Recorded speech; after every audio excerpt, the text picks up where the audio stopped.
চিরঞ্জীব না, আমরা মরতে হবে। এটা একটা সাময়িক জার্নি।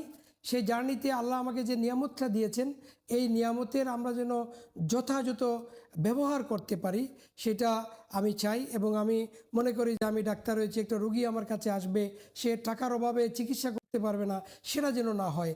আমি যেন তাকে টাকা না থাকলেও আমার যে ক্ষমতা আল্লাহ দিয়েছেন সেটা দিয়ে আমি তাকে যত দূর পারি আমি চেষ্টা করে যাব এবং করব। আদারওয়াইজ এই যে আমাদের যে ক্ষমতা আছে সেটা কেড়ে নেওয়া কিন্তু কোনো ব্যাপারই না, যে কোনো সময় আমাদের কাছ থেকে এটা চলে যেতে পারে। সুতরাং আমাদের মনে রাখতে হবে যে এই ক্ষণস্থায়ী জীবন আমি আমার দেওয়া নিয়ামত এবং ক্ষমতাকে আমরা যদি খুব ভালো পথে ব্যবহার করি, তাহলে আমরা পরবর্তী জীবনে আমরা অবশ্যই ভালো ফলাফল পাব।